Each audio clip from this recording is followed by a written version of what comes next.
Vous achetez une Peugeot française, vous financez en réalité l'industrie chinoise qui va détruire Peugeot. Cette trahison involontaire du consommateur illustre l'hypocrisie d'un système où l'étiquette Made in France masque une réalité délocalisée. Les marges les plus rentables partent chez les fournisseurs chinois. Stellantis conserve l'assemblage final et la distribution. 30%, c'est la part de marché que Stellantis a perdue en Chine en seulement 2 ans. Le géant franco-italien regarde maintenant ses propres marques européennes se faire grignoter par les mêmes prédateurs asiatiques qu'il n'a pas su combattre sur leur terrain. Carlos Tavares peut bien multiplier les déclarations rassurantes sur l'excellence européenne et la montée en gamme, la réalité des plateformes et des chaînes d'approvisionnement raconte une histoire bien différente. Quand on creuse dans les composants techniques des dernières Peugeot et Maserati, on découvre une subordination industrielle qui transforme progressivement ces marques centenaires en assembleurs de composants asiatiques sous logo européen. Le processus de chinoisification ne passe plus par des rachats spectaculaires comme MG ou Volvo. Il s'opère de manière bien plus insidieuse, par le contrôle des technologies critiques, des batteries aux semi-conducteurs, des écrans aux systèmes de gestion électronique. Et Stellantis, malgré ses 14 marques et ses déclarations martiales, découvre qu'il n'est qu'un maillon intermédiaire dans une chaîne de valeur désormais dominée par l'empire du milieu. Et vous allez découvrir à quel point c'est pire que vous l'imaginez. Cette manipulation organisée s'accélère sous la double pression des quotas CO2 imposés par Bruxelles et de l'offensive commerciale chinoise en Europe. La réglementation européenne, censée protéger l'environnement, devient paradoxalement l'arme la plus efficace de destruction de l'industrie automobile continentale. Chaque durcissement des normes euro, chaque abaissement des seuils CO2, chaque nouvelle contrainte technique pousse un peu plus les constructeurs européens dans les bras de leurs concurrents asiatiques. Les données industrielles de 2024 révèlent que les constructeurs chinois reçoivent en moyenne 40% de subventions publiques sur leurs coûts de développement, contre moins de 8% pour leurs homologues européens. Pour Peugeot, marque populaire française par excellence, cette subordination représente un paradoxe industriel majeur. Comment maintenir une identité européenne quand les organes vitaux de tes véhicules sont conçus et produits en Asie? La question dépasse le simple patriotisme économique pour toucher à la crédibilité même de la marque au lion.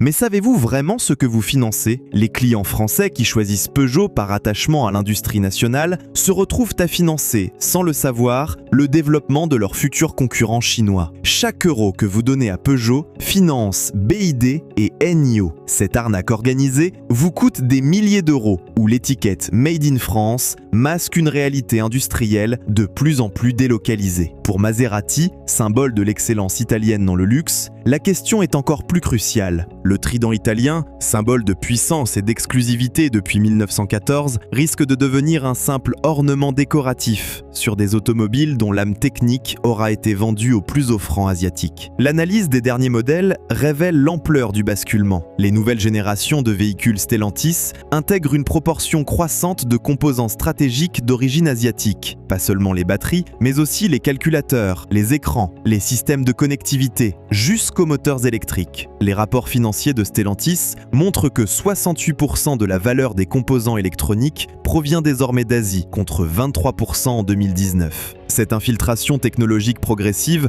s'apparente à une colonisation industrielle en douceur, où chaque nouvelle génération de véhicules accroît sa soumission aux fournisseurs asiatiques. Quand vos concurrents contrôlent vos fournisseurs, ils contrôlent aussi vos coûts, vos délais et finalement votre compétitivité. Plus pernicieux encore, ils accèdent à vos données de production, vos volumes prévisionnels, vos innovations en cours, transformant chaque commande en renseignement stratégique pour mieux vous attaquer demain sur vos propres marchés. Le plan de Tavares pour contrer cette offensive consiste officiellement à remonter la chaîne de valeur en développant des technologies propriétaires et en sécurisant l'approvisionnement européen. Mais les faits contredisent le discours. Stellantis multiplie les partenariats avec des groupes asiatiques. Ces accords de coopération, présentés comme des partenariats gagnant-gagnant, masquent en réalité une relation déséquilibrée, où l'Europe apporte ses marques, ses réseaux commerciaux et son savoir-faire centenaire contre des technologies qu'elle ne maîtrise pas et des composants qu'elle ne peut pas produire. L'histoire économique nous enseigne que ces échanges inégaux mènent inévitablement à une dépossession progressive du partenaire le plus faible, transformé en simple distributeur de produits conçus et fabriqués ailleurs. Cette stratégie de l'urgence produit des véhicules hybrides technologiquement uniquement carrosseries européennes, châssis adaptés aux normes locales, mais cœur électronique et propulsion importés. Le consommateur français qui achète une Peugeot 308 hybride équipée d'un 1,6 litre hybride ou une future Maserati électrique ne se doute pas qu'il finance indirectement l'industrie chinoise tout en payant le premium du badge européen. Cette tromperie involontaire du client final révèle l'hypocrisie d'un système où la valeur perçue repose sur l'héritage de la marque, tandis que la valeur réelle migre vers des chaînes d'approvisionnement contrôlées par d'autres puissances industrielles. Les départements marketing de Stellantis excellent dans l'art de valoriser cet assemblage européen comme un gage de qualité, alors qu'il ne représente plus qu'une fraction décroissante de la valeur ajoutée totale du véhicule. La situation devient particulièrement préoccupante quand on examine les nouveaux accords de co-développement. Stellantis ne se contente plus d'acheter des composants, il externalise une partie de sa recherche et développement vers des partenaires asiatiques. Les centres recherche et développement européens de Stellantis se transforment progressivement en antennes commerciales, chargées d'adapter des solutions développées en Asie aux spécificités réglementaires et commerciales locales. Cette évolution marque une régression historique majeure. Après avoir été les inventeurs de l'automobile moderne, les Européens deviennent les importateurs de technologies développées par leurs anciens élèves industriels. L'exemple de la plateforme STLA, censée incarner la renaissance électrique du groupe, illustre parfaitement cette soumission masquée. Officiellement développée en Europe, elle intègre en réalité des briques technologiques chinoises pour les batteries, la gestion thermique et l'électronique de puissance. Résultat, une architecture européenne dont la Chine contrôle les éléments les plus critiques et les plus rentables. Les marges les plus importantes migrent ainsi vers les fournisseurs asiatiques, tandis que Stellantis se contente des activités à plus faible valeur ajoutée, assemblage final, distribution, service après-vente et financement client. Cette répartition de la valeur ajoutée reproduit les schémas coloniaux traditionnels, où les territoires dominés fournissent la main-d'œuvre et les matières premières, pendant que les puissances dominantes captent les profits technologiques. Pour le réseau Peugeot français, cette évolution pose des défis concrets, immédiats. Les concessionnaires découvrent des véhicules plus complexes, avec des pannes nouvelles liées à l'intégration de composants hétérogènes. Un simple dysfonctionnement du système de climatisation sur une Peugeot 2008 récente nécessite désormais le remplacement d'un calculateur à 800 €, fabriqué exclusivement en Chine, avec un délai de livraison de 6 semaines. Les mécaniciens traditionnels, formés sur des technologies européennes maîtrisées, se retrouvent démunis face à des systèmes électroniques chinois dont la documentation technique reste parcellaire et les procédures de diagnostic confidentielles. Cette complexification technologique crée une subordination nouvelle. Seuls les réseaux officiels peuvent diagnostiquer et réparer efficacement ces nouveaux véhicules, éliminant la concurrence des garagistes indépendants et renchérissant structurellement les coûts de maintenance. La promesse de simplification du tout électrique se transforme en cauchemar logistique. Peugeot devient une coquille vide, avec un badge français collé dessus. Maserati affronte un défi encore plus délicat, avec sa montée en gamme électrique. La marque italienne, rachetée pour son prestige et son héritage sportif, se retrouve contrainte d'utiliser les mêmes plateformes que les marques populaires du groupe, avec les mêmes composants asiatiques. Cette mutualisation forcée détruit l'exclusivité technique qui justifiait historiquement les tarifs premium de la marque au Trident. Comment justifier un tarif premium quand la différenciation technique s'amenuise et que la provenance des organes vitaux devient identique à celle d'une Peugeot ou d'une Opel ?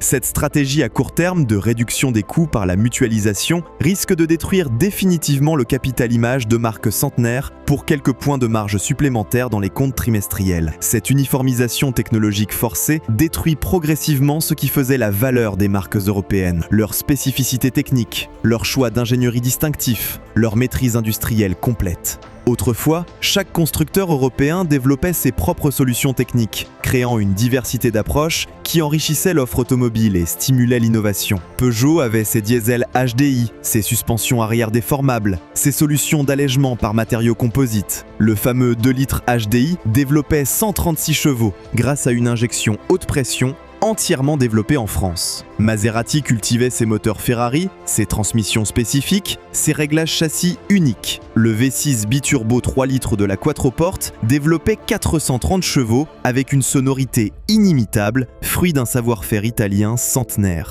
Cette richesse technique européenne s'uniformise aujourd'hui autour de solutions standardisées, développées en Asie et adaptées aux contraintes réglementaires locales. Quand tout le monde utilise les mêmes batteries chinoises et les mêmes calculateurs coréens, la différenciation se limite au design extérieur et aux matériaux d'habillage. Les véhicules modernes deviennent des objets connectés permanents, transmettant en continu des données de fonctionnement, de localisation et d'usage vers des serveurs souvent hébergés hors d'Europe. Cette connectivité forcée transforme l'automobile en terminal de surveillance et de collecte de données personnelles, créant une subordination nouvelle aux infrastructures numériques contrôlées par des puissances étrangères. Plus inquiétant encore, cette architecture connectée permet des interventions à distance, mise à jour forcée qui dégradent les performances, activation d'options payantes. Plus pernicieux encore, cette évolution modifie la structure de coût des véhicules européens. Les constructeurs reportent sur les services et les options ce qu'ils perdent en marge sur la vente initiale. Résultat, des véhicules affichés à des prix compétitifs, mais dont le coût de possession explose à travers les abonnements obligatoires, les mises à jour payantes et les réparations monopolistiques. Une Peugeot 308 récente nécessite désormais un abonnement de 29 € par mois pour la navigation connectée, 19 € pour les services de géolocalisation avancés, 15 € pour la télémaintenance, sans compter les mises à jour payantes du système multimédia tous les 2 ans. Cette évolution représente une dépossession majeure du consommateur, transformé de propriétaire en locataire perpétuel de sa propre automobile. Stellantis justifie cette stratégie par la nécessité de rester compétitif face à l'invasion des marques chinoises pures comme BYD ou NIO. Mais cette défense par limitation revient à abandonner ses propres forces pour jouer sur le terrain de l'adversaire. Quand un constructeur européen tente de concurrencer les Chinois avec leurs propres armes technologiques, il perd d'emblée, puisqu'il subit les coûts d'intermédiaires sans bénéficier de l'intégration verticale asiatique. L'ironie de la situation tient au fait que Stellantis possède encore des atouts industriels considérables, des usines modernes, des équipes d'ingénieurs expérimentés, des marques reconnues mondialement. Ces centres techniques européens regorgent encore d'innovations potentielles. Ces chaînes de production peuvent rivaliser en productivité avec les meilleures usines mondiales. L'usine de Sochaux produit encore 300 000 véhicules par an, avec un taux de défaut de 0,8%. Performance remarquable qui témoigne de l'excellence industrielle française. Les ingénieurs de Vélizy ont développé des innovations reconnues mondialement, comme les suspensions pilotées hydrauliques ou les systèmes de dépollution SCR. Ces compétences techniques demeurent un avantage concurrentiel majeur que Stellantis dilapide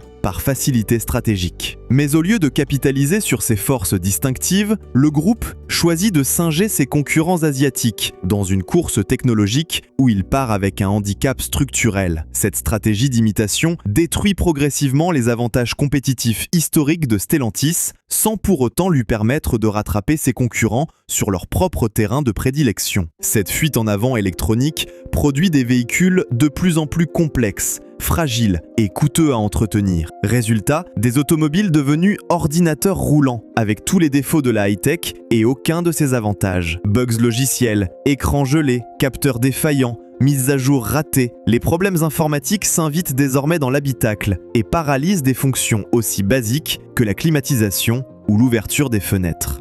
Une Peugeot 3008 récente compte plus de 150 calculateurs électroniques interconnectés contre 12 sur le modèle de première génération. Cette multiplication des points de défaillance transforme chaque trajet en loterie technologique, où une simple mise à jour logicielle peut immobiliser le véhicule pendant plusieurs jours. Pour Maserati, cette dérive technologique représente une trahison de son ADN sportif. Les derniers modèles de la marque italienne privilégient les performances chiffrées et les gadgets électroniques au détriment du plaisir de conduite pure et de la liaison au sol. L'héritage de marques comme Maserati reposait sur un savoir-faire artisanal, une attention aux détails, une recherche de l'excellence dans la simplicité technique bien maîtrisée. Cette approche traditionnelle cède la place à une course aux chiffres et aux fonctionnalités, où l'émotion de conduite se noie dans la profusion d'assistances électroniques. Une MC20 bourrée d'aides électroniques ressemble davantage à un simulateur de course qu'à une vraie sportive italienne taillée pour la route.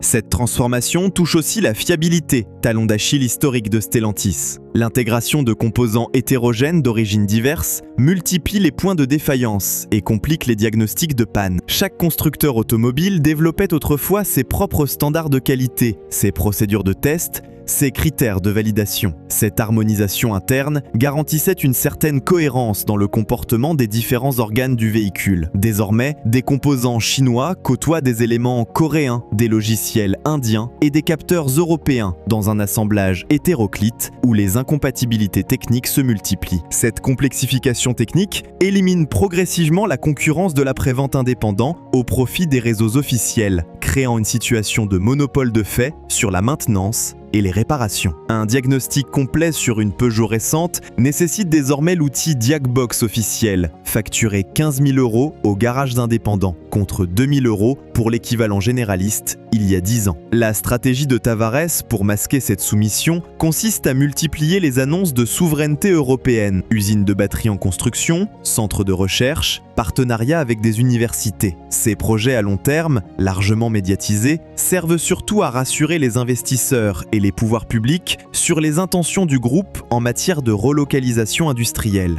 Entre les annonces grandiloquentes et leur concrétisation, plusieurs années s'écouleront, pendant lesquelles Stellantis continuera d'approfondir sa subordination technologique envers ses concurrents asiatiques. Cette communication habile permet de gagner du temps auprès de l'opinion publique, tout en poursuivant une stratégie industrielle contraire aux discours officiels. L'annonce de l'usine de batterie de Douvrin, présentée comme un symbole de souveraineté industrielle, illustre parfaitement cette hypocrisie. La technologie des cellules reste chinoise, les équipements de production sont coréens, seul l'assemblage final sera français. Cette subordination crée aussi une vulnérabilité géopolitique majeure. En cas de tension diplomatique ou commerciale avec la Chine, Stellantis pourrait se retrouver privé de composants essentiels. Le conflit commercial entre les États-Unis et la Chine a déjà démontré cette vulnérabilité, quand Pékin a interdit l'exportation de terres rares vers certains industriels américains, paralysant des chaînes de production entières. Cette stratégie de désindustrialisation douce évite les conflits sociaux tout en vidant progressivement l'industrie de sa substance technologique. Les syndicats eux-mêmes peinent à identifier cette menace diffuse qui maintient l'emploi immédiat tout en détruisant les perspectives d'avenir. Comment mobiliser les salariés contre une évolution qui préserve leur poste à court terme mais hypothèque l'avenir industriel de leurs enfants? Cette cécité collective facilite l'acceptation d'une subordination progressive présentée comme une adaptation nécessaire aux réalités du marché mondial. L'automobile européenne meurt doucement, étouffée par ses propres concessions à la facilité technologique asiatique. Cette agonie industrielle programmée se déroule dans l'indifférence générale, masquée par les discours marketing sur l'innovation et la modernité. Pendant que les constructeurs européens s'enorgueillissent de leur dernière création, bourrée d'électronique importée, leurs concurrents asiatiques préparent méthodiquement leur offensive finale sur le marché. Cette cécité stratégique collective condamne l'Europe automobile à subir demain les conséquences de ses renoncements d'aujourd'hui, quand il sera trop tard pour inverser un processus de dépossession industrielle entamé dans l'inconscience et poursuivi dans le déni.